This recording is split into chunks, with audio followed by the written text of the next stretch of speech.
শুভ সকাল বন্ধুরা, তোমরা সকলে কে কেমন আছো? আশা করি যে যেখানেই আছো ভালোই আছো। এই যে আমি বাজার করে যাচ্ছি, মাছ আর কচুলতি কিনেছি, বাড়ি গিয়ে ভালো করে দেখাবো তোমাদেরকে। ছেলের পৈতেমার বাড়ি একটু ঢুকেছিলাম, দাদার সাথে কথা বললাম, আবার কাঁচা আম দিল, নাহলে তো আশাই হয় না। এই বাজার করতে গিয়ে দিদির সাথে কথা বললাম। এই যে বাড়ি ঢুকে গেছি, ছেলে পড়তে গেছিলো, ছেলেও এখন ঢুকলো। এবার আমি চা বানাবো, চা খাওয়া হয়নি। ছেলের পৈতেমা এই আমগুলো দিল দেখো, আর এখানে মাছ আছে, আর এই যে কচুলতি। মুখ ধুতে গিয়ে আবার ঘাম মুছতে গিয়ে টিপটা উঠে গেছে, টিপ পড়েছিলাম। যাই হোক, ছেলেকে ম্যাগি করে দিলাম, গরমে চা খাবে না, আমার জন্য আমি চা বসিয়েছি, চা না খেলে হবে না বাসি কাছেরে। এই যে দেখো ইয়েপি বানিয়ে দিয়েছি, খেয়ে নিক ছেলে। আর এখানে আমার চা করছি, চাটা নাবিয়ে নিই। চা ফুটে গেছে, গ্যাস অফ করে দিয়েছি, এবার নাবিয়ে নেবো। চা বিস্কুট দিয়ে খেয়ে নেবো। হয়ে গেছে, একটা ব্লাউজে হুক লাগালাম, আবার রান্নার দিকে আবার চলে আসলাম, নাহলে অনেকটাই দেরি হয়ে যাবে। 10টা বাজে এখন, ইচ্ছা করে একটু দেরি করে করছি, আমাদের তো অনেক রাতে খাওয়া হয় এই একই রান্না দিয়ে। আর ভাতটা প্রতিদিন রাত্রে হয়। এই যে দেখো মাছ এবার ধোবো, বের করেছি প্যাকেট থেকে, আর ভালো করে পরিষ্কার করে ধুয়ে নিয়ে আসি। ভাতের হাঁড়ি বসিয়ে দিয়েছি, আর এদিকে মাছ ধুয়ে নুন হলুদ মাখিয়ে দিয়েছি, আর এখানে চাল ভিজিয়ে রেখেছি, ধোবো এবার। পটলও জলে ভিজিয়ে দিয়েছি, পটল দিয়ে মাছ দিয়ে তরকারি হবে। আমি চাটনি করব, পটল দিয়ে মাছের ঝোল করব, আর দেখি কি করি। এই যে দেখো কড়াইতে ভালো করে তেল গরম করে মাছ ভাজতে দিয়ে দিয়েছি। আর এদিকে দেখো কচু পাতা তুলে নিয়ে আসলাম, অনেক দিন ধরে কচু পাতা খেতে ইচ্ছা করছে। এই যে জলে ভালো করে ধুয়ে নিয়েছি, আর একটু জলে ভিজিয়েও রেখেছি। দেখো গতকালে হাজব্যান্ড এনেছিল পাকা আম, অনেক খাওয়া হয়ে গেছে, আর এই কটা পড়ে রয়েছে। শসাও এনেছিল 3 কিলো মতো, কালকে কতগুলো খাওয়া হয়েছে, আর এগুলো রয়েছে। কাল ভিডিও করিনি, সেই জন্য এগুলো দেখাতে পারিনি, আজকে দেখিয়ে দিলাম তোমাদের। এখন একটুখানি হাওয়াতে বসি, রান্না তো করতেই হবে, এরমভাবেই করি, একটু একটু হাওয়া খাই। এই যে দেখো ভাত নেড়ে গেছে, পটল ভাজা হচ্ছে, আর মাছের জন্য আলু ভাজছি। এখন কড়াই তেল গরম করে জিরে ফোড়ন দিয়েছি, তারপর পেঁয়াজটা ভেজে নিয়েছি, আর আলুগুলো দিয়েছি, আর পটল ভেজে তুলে নিয়েছি। পটল আলুতে মাছের ঝোল হবে। এই যে পটল ভাজা অর্ধেক হয়ে গেছে, অর্ধেক কড়াইতে রয়েছে, আর এই যে মাছ ভাজা। এবার কচু শাকটা কেটে নেবো, কেটে সেদ্ধ করতে দেবো। শুধু ভেবেছিলাম মাছের ঝোল ভাত করবো পটল আলু দিয়ে, তারপর ভাবলাম পটল ভাজি। আবার ভাবলাম যে কচু শাক অনেক দিন ধরে ইচ্ছা করছে, কচু শাক কাটি। আবার ওই দিদি আম দিলে আমার মনে হচ্ছে চাটনি বানাই, দেখছি এইরকম করতে করতে অনেকগুলি রেসিপি হয়ে যাবে, মানে অনেকগুলো পদ রান্না হয়ে যাবে। বেশি কিছু করতে চাইছি না, এত গরম, বারান্দায় বসে থাকতে পারছি না, প্রচণ্ড গরম লাগছে।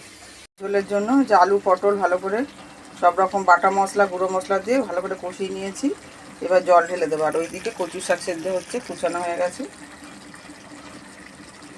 পান্তা ভাত আছে, সেটা খাবো এখন। তার জন্য ছাতু বার করেছি, ছাতু মাখা করবো, পান্তা ভাতের সাথে খেতে ভালো লাগে। এই যে বাটির মধ্যে ছাতু নিয়েছি সামান্য, এইটুকুই শেষ করতে পারবো না। আর এই যে দেখো আম তেল আছে এটার মধ্যে, আম তেল দেবো, এবার পেঁয়াজ কুচানো লঙ্কা কুচানো দেবো। এই যে দেখো কচু শাক কতটা কমে এসছে, আর একটু সেদ্ধ হবে, উল্টে দিলাম। আর এই যে মাছের ঝোলের জন্য জল দিয়ে দিয়েছি, এবার চাপা দিয়ে দেবো ফোটার জন্য। এই যে দেখো পেঁয়াজ, পটল ভাজা, আর সামান্য একটু মুড়ি নিয়েছি, আর এই যে ছাতু মাখা। দেখো মাছের ঝোল নেমে গেছে, হালকা পাতলা করেই করেছি গরমের জন্য। আর এখানে কচু পাতা ভাজা করব, এই যে ভাপিয়ে তুলে রেখেছি, জল ঝরাতে দিয়েছি, জল ঝরেও গেছে। আর কড়াইতে তেল গরম করে কালো জিরে দিয়েছি, শুকনো লঙ্কা কাঁচা লঙ্কা ফোড়ন দিয়েছি, তার মধ্যে রসুনও দেওয়া হয়ে গেছে। রসুন ভাজা ভাজা হয়ে যাওয়ার পর পেঁয়াজ দিয়েছি। এগুলো করতে একটু তেল ঝাল বেশি লাগে, তাহলে ভালো টেস্ট হয়, যত ঝাল হবে তত টেস্ট হবে।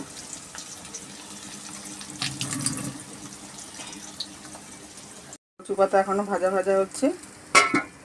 আর একদিকে দেখো ভালো ছোট একটা কড়াই নিলাম, মাছের ঝোল করেছিলাম, সেটা কলতলা ভিজিয়ে দিয়েছি, মাজবো বলে, যে পরিষ্কার করাতে করবো মাজা কড়াইতে, সেই জন্য এই যে ছোট্ট একটা কড়াই নিয়েছি, জল গরম করতে দিয়ে দিয়েছি। আর এই যে আমের প্লাস্টিক চাটনি করব। এবার এই জলের মধ্যে চিনি দিয়ে দেবো। সেই যে দেখো চিনি দিয়ে দিয়েছি, ফুটতেও শুরু করে দিয়েছে, ভালো করে ফুটে যাক, তারপর আমগুলো এর মধ্যে দিয়ে দেবো। কিশমিশ দিতে হয় তা দেবো না, কেনাও হয়নি, এখন দোকানও বন্ধ হয়ে গেছে, শুধুই করবো। কীরকম কাঠফাটা রোদ দেখো, এর মধ্যে এখন আমাকে বাসন মাজতে হবে, জলে সব ভিজিয়ে দিয়েছি।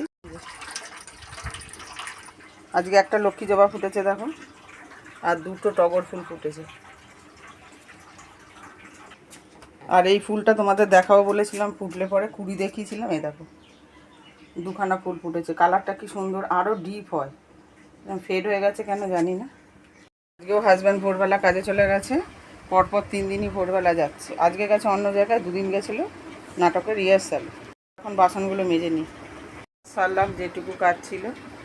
স্নান করে উঠলাম, স্নান করে উঠে পুজোও দেওয়া হয়ে গেছে দেখো। আজকে শশা দিয়ে পুজো দিয়েছি, আর নকুলদানা তো দিই, ফল মিষ্টি দিতে হয়, তাই জন্য নকুলদানাটা দিয়েছি। আর একটু বাদে ভাত বেড়ে খাবো, আর ছোটো ছেলে গেছে স্নানে। দেখো ভাত বেড়ে নিয়েছি, ভাত খাবো ছেলে আর আমি। কত কিছু দেখো, কচুর শাক ভাজা, পটল ভাজা, পটল দিয়ে মাছের ঝোল, আমের প্লাস্টিক চাটনি, আর যে দুপুরে যেটা সকালে যেটা জল পান্তা ভাতের সাথে খাচ্ছিলাম ছাতু মাখা, আর এখানে আছে আম, আর এখানে আছে ঠান্ডা জল যে ফ্রিজ থেকে বের করা। এই যে ছোটো ছেলের ভাত। অনেকক্ষণ পর ফেরত আসলাম বন্ধুরা, সেই ভাত খাওয়া দেখেছিলাম, তারপর উঠে একটু ব্লাউজ হেম করেছি, করে টোরে উঠে একটু ঘুমিয়েছি, 1 ঘন্টা মতো ঘুমিয়েছি। ঘুম থেকে উঠে যেসব কাজ ছিল সেগুলো করলাম। অনেক বোতল ভরা ছিল, আর যে সকালে জলগুলো ভরেছিলাম পুরো গরম আগুন, এত প্রচণ্ড গরম পড়েছে, ঘেমে চান হয়ে যাচ্ছি। আর বোতলগুলো সব জল পাল্টালাম, আর গামলার জলে ভিজিয়ে রেখেছি যাতে ঠান্ডা থাকে। রাত্রিবেলা খেতে যখন বসবো তখন ওই গামলা থেকে তুলবো, বেশ ঠান্ডা থাকে বিকেলবেলাটা। তারপরে গাছে সব জল দিলাম, তারপরে ভাত খাওয়ার থালা মাজলাম। খেয়ে দিয়ে উঠে আমি দুপুরবেলা মাজতে পারি না, এই বিকেলবেলায় মাজি। আবার হাজব্যান্ড থাকলে এইসব কাজগুলো আবার করে দেয়। ঠাকুরের বাসন ধোয়া, রাত্রিবেলা খেতে দিতে হয়, শয়ন দিতে হয়, সেই জন্য এই গামলার জলে ভিজিয়ে রেখেছি। দেখবে চলো, আমাদের তো ফ্রিজ নেই, গামলার মধ্যে সব ভিজিয়ে রেখেছি বোতলগুলো। এই যে দেখো সব গাছে জল দিয়েছি, ভিজা ভিজা আছে। আমাদের গাছে একটা কুমড়ো ধরেছে, এই যে এই জায়গাটা দেখো একটা কুমড়ো ধরেছে, কি সুন্দর। নিজের হাতে বসানো গাছে, যে কোনো ফুল গাছ হোক, ফল গাছ হোক, সবজি হোক, যদি কিছু একটা হয় খুব আনন্দ লাগে। ছোট্ট একটুখানি ধরেছে, ভালো খুব লাগছে, আনন্দ লাগছে। আর এখন চা নিয়ে বসে পড়েছি। শুভ সন্ধ্যা বন্ধুরা, সন্ধ্যা দেওয়া হয়ে গেছে, এখন একটু রেডি হয়ে গেছি। পাড়ার একটা মেয়ের, মানে পাড়ারই মেয়ে, বাপের বাড়িতে এসছে, তার বেবি হয়েছে, মা বলেছে দেখতে যেতে, তাই যাচ্ছি। একটা ঝুনঝুনি আর নিয়েছি, জনসনের সাবান। মা তারার লাইটটা জ্বেলে দিই, ভিডিও করতে করতে দেখছিলাম যে মা তারার লাইটটা জ্বালতে ভুলে গেছে, তাই জ্বেলে দিলাম, দেখতে বেশ ভালো লাগছে। চাঁদ উঠেছে দেখো কি সুন্দর, দেখতে এসেছি। এই দেখো বেবি এতক্ষণ ঘুমাচ্ছিল, তাই ভিডিও করিনি, এখন কোলে নিয়েছিলাম, খুব ভয় লাগছিল, অনেক বছর পর তো এত ছোট্ট বেবি কোলে নিতে খুব ভয় লাগছিল। এই যে দিদা আর মিষ্টি দিয়েছে, দেখো মিষ্টি দিয়েছে, ওখানে খেতে দিয়েছিল, আমি বাড়ি নিয়ে চলে এসেছি। বসে বসে খাওয়া যায়, নিয়ে চলে এসে দেখি মুড়ির সাথে খাবো।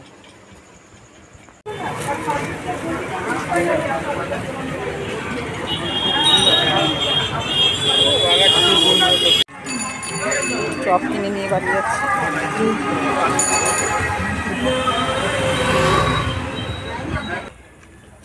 রবিবারের দিন একটু অন্যরকম, চপ কিনে নিয়ে গেলাম, বাড়ি গিয়ে দেখাবো।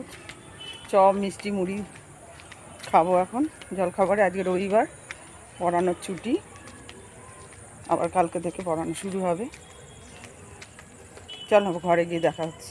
ড্রেস চেঞ্জ করে নিয়েছি, এবার মুড়ি খাবো। দুটো আলুর চপ এনেছি, একটা পেঁয়াজি আর একটা লঙ্কার চপ এনেছি। এই যে দেখো ভাগ করে নিয়েছি, আলুর চপ, পেঁয়াজি আর লঙ্কার চপ।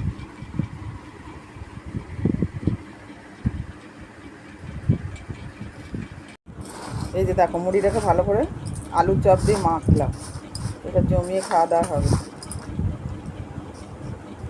মুড়ি খাবো আর 1 কামড় করে লঙ্কার চপ খাবো আর একটু পেঁয়াজি খাবো। আলুর চপটা মেখে নিয়েছি, ছেলেকেও মেখে দিয়েছি, আর লাস্টে মিষ্টি খেয়ে জল খাবো। চলো খেয়ে নিই তাহলে। টিভি দেখতে দেখতে, টিভিতে সিরিয়াল চালিয়েছি। দোকান ঘরে বসে আছি, কাস্টমার এসেছিলো, 2 জোড়া কানের বিক্রি হলো। এবার ঘরে গিয়ে ওই ঘরে যাব, গিয়ে মাছের ঝোল গরম করব, ভাত বসাবো। তরকারি গরম করে ভাতও বসানো হয়ে গেছে, ভাত হয়েও গেছে, এখন ভাত নামিয়ে ফেলবো।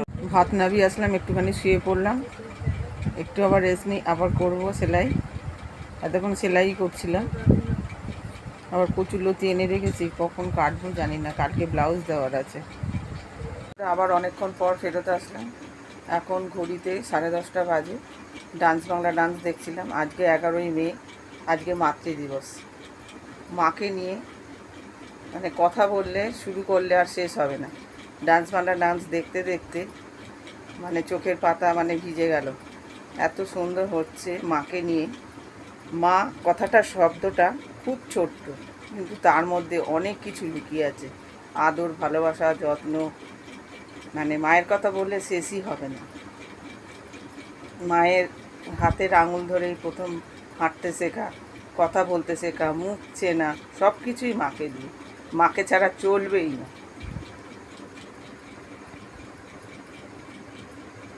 স্কুলের ছোটোবেলায় সব হাতের কাজ মা করে দিত। যেমন বলো, রুমাল, আসন, পাপোশ, সব কিছু মা বানিয়ে দিত।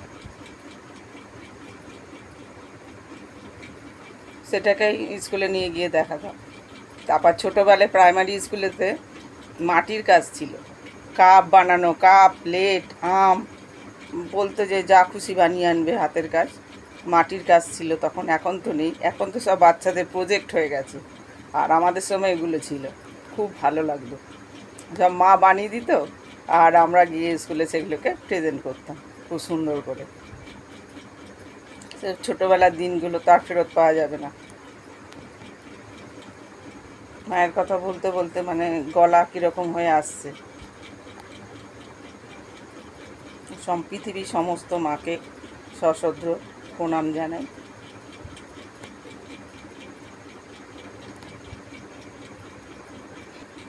তারপর পড়তে গেলে, তারপর স্কুল কলেজ থেকে আসতে যদি দেরি হতো,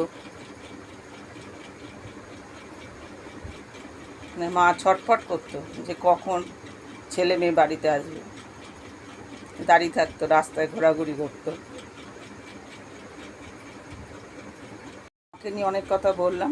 চলো এখন আবার ডান্স বাংলা ডান্স দেখবো, তারপর যখন আবার খিদে পাবে ভাত খাবো। আর হাজব্যান্ড এখনও আসেনি, সে অনেক দূরে আছে। এখন ফোন করেছিলাম, আবার আমার দাদার সাথেও কথা বললাম ফোনে। বড় ছেলে বেড়াতে গেছে, একটু আগে ফোন করে বললো সে আজকে বাড়ি আসবে না, কালকে সকালে আসবে। ঠিক আছে। এক রিলেটিভের বাড়িতে গেছে। বন্ধুরা, এখন 12টা বাজে। হাজব্যান্ড এই 11:15 নাগাদ ফিরলো। এবার ফল কেটে দিয়েছি, শশা খাওয়া তো খুব উপকারী, আর খাওয়ার টাইমও পায় না। সেই এখন কেটে দিলাম, খাবে। তারপরে একটু রেস্ট নিয়ে তারপর ভাত খাবে। দেখো, শশা কেটে দিয়েছি, লবণ মাখিয়ে দিয়েছি, আর এই যেখানে পাকা আম আছে কেটে দিয়েছি। যাই হোক বন্ধুরা, তোমাদের যদি আজকের ব্লগটা ভালো লেগে থাকে তাহলে লাইক করো, কমেন্ট করো ও সাবস্ক্রাইব করে পাশে থেকো। Tata, bye bye, see you again.